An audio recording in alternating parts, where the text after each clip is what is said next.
Assalamualaikum warahmatullahi wabarakatuh. Selamat datang buat teman-teman. Di sini kami dari kelompok 8 akan menjelaskan mengenai kombinasi bisnis di buku Taufik Hidayat halaman 4.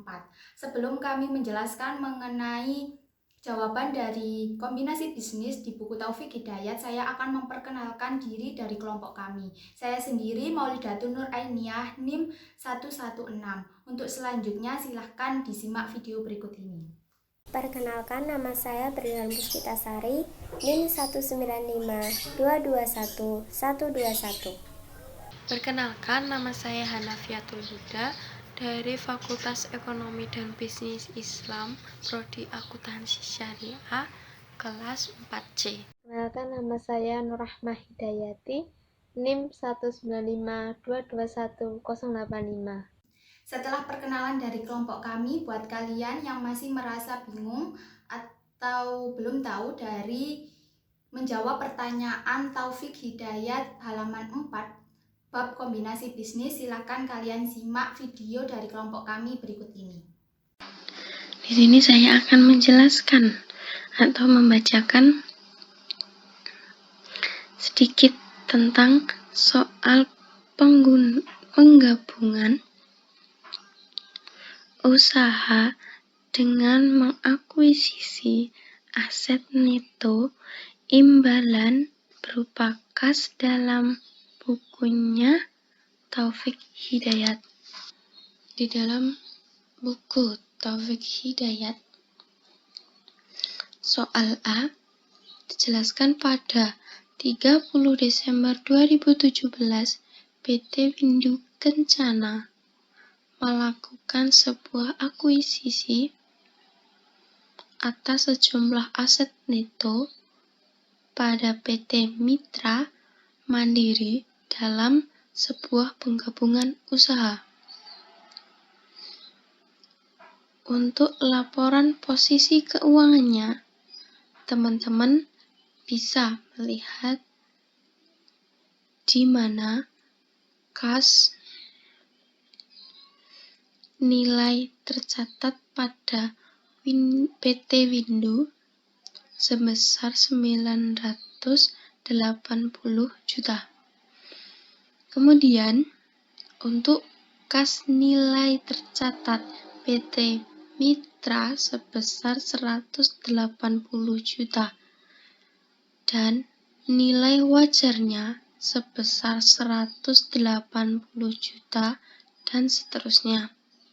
Nah, PT Windu ini mengalihkan berupa kasnya senilai 650 juta untuk mengakuisisi aset neto PT Mitra Mandiri, dan PT Windu juga mengeluarkan uang sebesar 50 juta untuk biaya hukum legal. Selanjutnya yaitu di sini kita diminta untuk pertama menghitung goodwill dari akuisisi tersebut. Yang kedua yaitu diminta untuk mencatat jurnal PT Windu Kencana saat melakukan akuisisi. Setelah penjelasan dari Mbak Hana tadi atas soal ini, saya akan membahas dari yang pertama, yaitu hitunglah goodwill dari ekuitas tersebut. Kita tahu dalam penjelasan Bu Adel sebelumnya bahwa goodwill yaitu aset tidak berwujud di mana nilai perolehannya lebih besar daripada nilai wajar. Goodwill ini merupakan akuisisi antara PT Windu Kencana dengan PT Mitra Mandiri. Lalu bagaimana rumus dari perhitungan goodwill itu sendiri? Rumusnya seperti yang dapat kalian lihat pada layar berikut ini, yaitu imbalan yang dialihkan ditambah dengan kepentingan yang dimiliki sebelumnya, lalu ditambah lagi dengan kepentingan non-pengendali. Jumlah dari ketiga di atas lalu akan dikurangi dengan aset bersih teridentifikasi. Begitulah goodwill dapat dihitung. Yang pertama kita akan mengisi dari yang imbalan yang dialihkan. Di soal dijelaskan bahwa PT Windu Kencana mengalihkan imbalan berupa kas senilai 650 juta. Kita isi dulu imbalan yang dialihkan berarti 650 juta. Karena ini akuisisi atas perusahaan seluruhnya, maka kepentingan yang dimiliki sebelumnya dan kepentingan non-pengendali itu 0.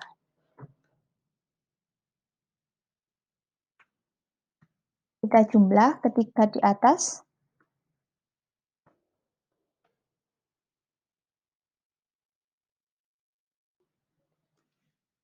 Nilainya tetap sama, yaitu 650 juta.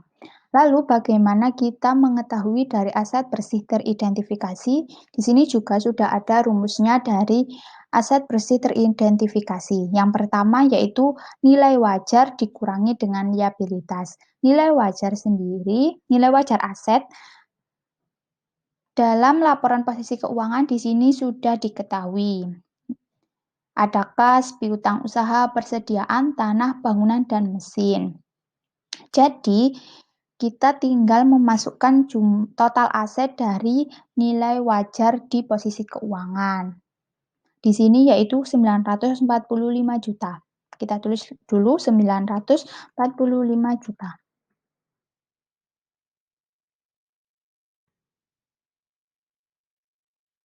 Lalu liabilitas, karena di sini belum ada jumlahnya, kita hitung dulu jumlahnya ya.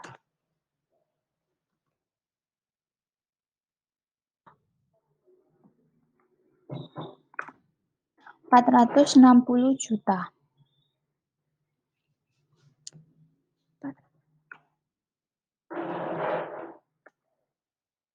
Selanjutnya, kita kurangi dari nilai wajar aset dikurangi dengan liabilitas. Totalnya 485 juta. Aset bersih teridentifikasi. Kita masukin 485 juta. Goodwill yaitu pengurangan antara jumlah dari ketiga di atas dikurangi dengan aset bersih teridentifikasi. Begitulah perhitungan goodwill dapat ditentukan.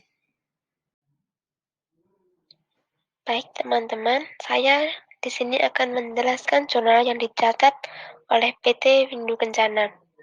Jurnal yang dicatat untuk mengakui biaya akuisisi, di mana PT Windu Kencana mengeluarkan uang sebesar 50 juta untuk biaya legal. Nah, pencatatannya itu biaya pada kas, di mana biaya hukum legal itu termasuk biaya akuisisi. Jadi, beban pada kas 50 juta.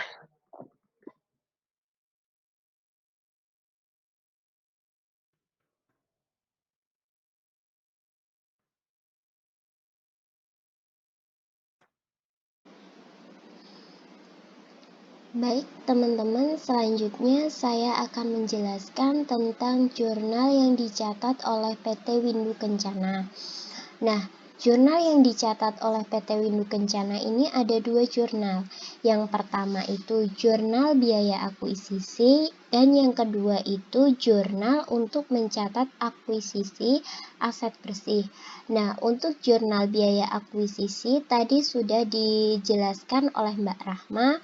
Kemudian saya akan menjelaskan tentang jurnal untuk mencatat akuisisi aset bersih di PT Windu Kencana. Pertama-tama untuk akunnya kita bisa lihat di laporan posisi keuangan tanggal 31 Desember 2017. Nah, akun-akunnya itu ada kas, piutang, persediaan tanah dan bangunan dan mesin dan lain sebagainya. Kemudian untuk nominalnya sendiri itu nanti kita ambilnya dari nilai wajar. Langsung saja kita pindahkan.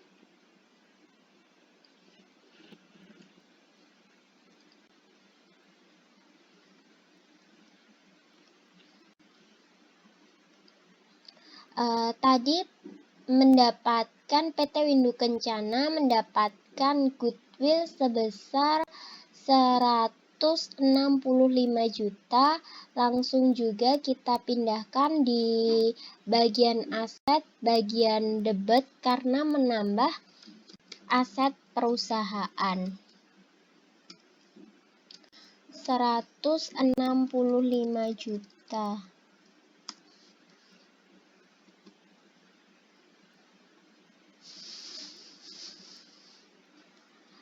Kemudian yang kas piutang juga nominalnya dipindahkan.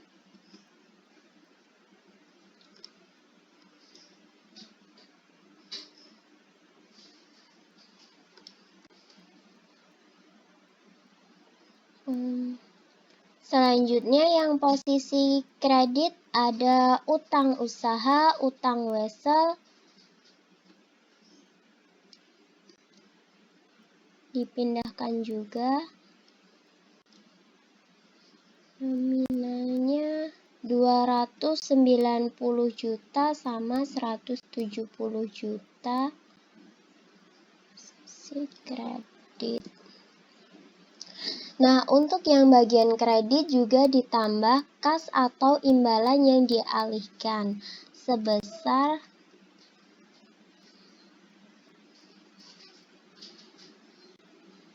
650 juta.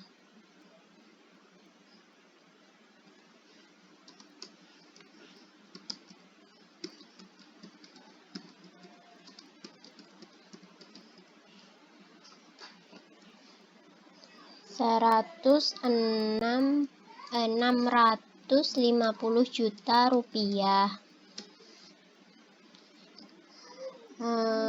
Untuk biar terlihat rapi, dirapikan sekalian.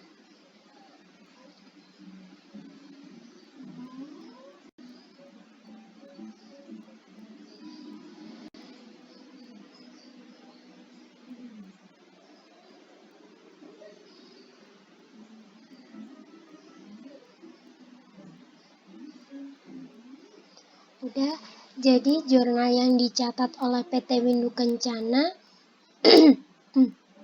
kas sebesar 180 juta, debit piutang usaha sebesar 115 juta, debit, kemudian persediaan 100 juta, debit, tanah 245 juta, debit, bangunan dan mesin 305 juta, goodwill 165 juta, kemudian utang usaha sebesar 290 juta, kredit, kemudian utang wesel 170 juta, kas atau imbalan yang dialihkan sebesar 650 juta. Nah, tadi di sini itu ada akumulasi penyusutan. Kok nggak diikutin sih? Karena yang digunakan itu nilai wajarnya. Jadi akumulasi penyusutan itu tidak ada nominalnya, maka tidak usah dimasukkan.